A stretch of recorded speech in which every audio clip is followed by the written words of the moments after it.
जी, अस्सलाम वालेकुम। Welcome back to my another video and welcome back to my channel Sheeb Abdul की दुनिया। आई होप आप लोग सब खैरियत से होंगे। अल्हम्दुलिल्लाह हम भी ठीक है।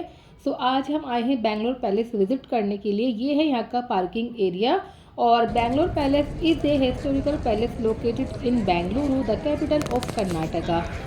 एंड ये बहुत बड़ा पैलेस है। आई थिंक 45,000 स्क्वायर फीट में था ये, ऐसा मैंने कुछ हिस्ट्री में देखा था। हिस्ट्री हम जानेंगे इसके बाद में। पहले हम जान लेते हैं visiting hours and tickets price. तो टिकट्स का जो प्राइस था वो था 250 रुपीज़ एंड जो टूरिज़्म होते हैं उनके लिए था 500 रुपीज़, जो कि ज़्यादा था। एंड कैमरे का चार्ज यहाँ पर अलग होता है, वो मुझे नहीं मालूम था। अगर मुझे मालूम होता तो मैं भी ले लेती। और इन्होंने अंदर जाके वीडियो शूट नहीं करने दिया। मैंने बहुत मुश्किल से थोड़ी थोड़ी सी क्लिप निकाल के आप लोगों को दिखाने की कोशिश की है।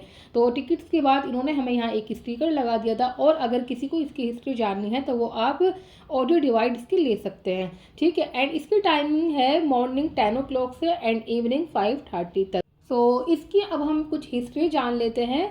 तो बेंगलोर पैलेस का जो कंस्ट्रक्शन स्टार्ट किया था वो था 1878 में और सेंट्रल हाई स्कूल के प्रिंसिपल रेव गैरेट ने करवाया था। पैलेस का डिज़ाइन जो इंग्लैंड के विंडसर कैसल से प्रेरित था। ये एक महल ट्यूटर शैली की वास्तुकला, ऊंची बुर्ज, सुंदर लकड़ी नक्काशी और भव्य उद्यानों के लिए प्रसिद्ध है।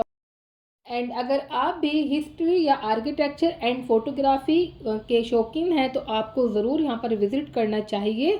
और आप ये देख सकते हैं ये ड्रेसिंग टेबल है, कितना अलग है। आज के टाइम में ऐसा नहीं होता है और इन लोगों ने इसको मेंटेन भी बहुत ही खूबसूरत तरीके से कर रखा था। इतनी पुरानी चीज़ें मतलब इतने अच्छे से इन लोगों ने यहाँ पर रखी हुई थी। यहाँ पर जो रूम थे वो राजा महाराजाओं के समय के थे और उनके समय की यहाँ पर ओल्ड जो पेंटिंग होती हैं, तस्वीरें होती हैं, वो लगाई हुई थी और बहुत ही खूबसूरत से उन्हें फ्रेम में करके इन लोगों ने हैंग की हुई थी। एंड महल के जो कमरे एंड गलियारे थे वो पुराने समय की कलाकृतियों से डेकोरेशन किए हुए थे। एंड जो छत और खंबे थे, नक्काशी बहुत ही खूबसूरत उन पे थी। एंड यहाँ की जो मूर्ति कला थी बिल्कुल डिफरेंट थी वो।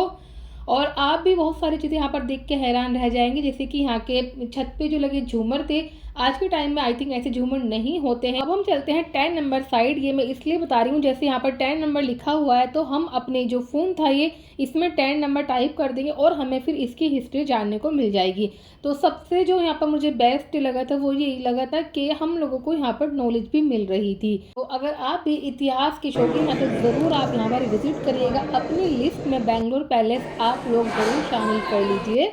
और आप लोग देख सकते हैं कितनी ओल्ड चीज़ें इन लोगों ने अच्छे से मैनेज की हुई हैं, क्योंकि बेंगलोर पैलेस 19th सेंचुरी का एक शाही महल है और अब चल रहा है 21 सेंचुरी। तो आप लोग खुद ही अंदाज़ा लगा सकते हैं कि कितनी केयर ये लोग इन चीज़ों की करते हैं। और यहाँ का जो वुडन वर्क था भाई उसका लेवल बिल्कुल अलग ही था। यहाँ की गेट, विंडोज़, बालकनी में जो रेलिंग लगी हुई थी वो बहुत ज़्यादा अलग थी। एंड यहाँ पर एक डाइनिंग हॉल था, अभी मैं आपको दिखाऊंगी आगे। वहाँ भी मैंने थोड़ा सा शूट किया था क्योंकि यहाँ बार बार गार्ड आके मना कर रहे थे कि आप लोग शूट नहीं कर सकते। या तो इन्हें पहले ये मेंशन करना था वहाँ पर कि अगर आपको शूट करना है तो आप इसका टिकट अलग से लें। सो हम लोग ले लेते, बट इन लोगों ने ऐसा नहीं बताया था। मुझे तो बाद में मालूम पड़ा कि टिकट्स उसका अलग होता है, तो इसलिए मैं कुछ ज़्यादा शूट नहीं कर पाई। बट जो भी किया तो आप लोग देख लीजिए। आगे हम दूसरे कॉरिडोर में और यहाँ का भी आप ग्रेनाइट देख सकते हैं और यहाँ पर शोपीस देख सकते हैं, उसी टाइम के रखे हुए थे। एंड साइड में ही एक रूम था बहुत बड़ा जिसमें चारों तरफ अलमीरा रखी हुई थी और वुडन की अलमीरा थी, बहुत ही खूबसूरत नक्काशी की हुई थी और इसमें उसी टाइम के कपड़े रखे हुए थे। भाई इतना मैनेज इन लोगों ने कर रखा था, हेड्स ऑफ कर्नाटका गवर्नमेंट। और ये था एक बॉल रूम एंड इसी के सामने था एक open corridor with granite seats. हाँ जी, यहाँ पर ग्रेनाइट की सीट्स इन लोगों ने लगाई हुई थी ताकि हम लोग यहाँ पर रेस्ट कर लें, ठीक है। और एंड इसी के साइड में था एक दरबार हॉल, वो तो मुझे बहुत ही खूबसूरत लगा। अगर यहाँ अंदर जाने की परमिशन होती तो मैं ज़रूर जाती, बट मैं यहाँ शूट ही कुछ सेकंड कर पाई थी। और यहाँ पर कुछ रखी थी क्रॉकरी। और अब हम आ गए हैं बाहर आने के बाद जो हमने ऑडियो डिवाइड दी थी वो हमें वापस करना होता है। और मैं ये बताना भूल गई, जब हम उसको लेते हैं या तो हमें कोई अपनी आइडेंटिटी वहाँ पर देनी होती है या हमें वहाँ पर 2000 रुपीज़ देने होते हैं, ठीक है। आप लोग बेंगलोर पैलेस को बाहर से देखिए कितना ही खूबसूरत है। एंड यहाँ इस पैलेस के जो मतलब ग्राउंड है इतना साफ था, इतना क्लीन था, और उसमें जो ये ऊंचे ऊंचे मेहराब, ओरियल विंडो, क्लेवन टावर जो लगे हुए थे बहुत ही खूबसूरत लग रहे थे। और बहुत ही अच्छे से इन लोगों ने इस पे ग्रास लगा के इसकी जो मतलब खूबसूरती थी उस पर और चार चांद लगा दिए थे। एंड ये था इसका पार्क, ये भी बहुत बड़ा था एंड बहुत ज़्यादा क्लीन था। और अगर आप लोग भी यहाँ पर जाके वीडियो शूट करना चाहते हैं तो मैं आपसे पहले ही कह रही हूँ कि आप लोग वहाँ पर शूटिंग के लिए अलग से टिकट्स ले लीजिएगा, ताकि हमारी तरह आप लोगों को परेशानी ना हो।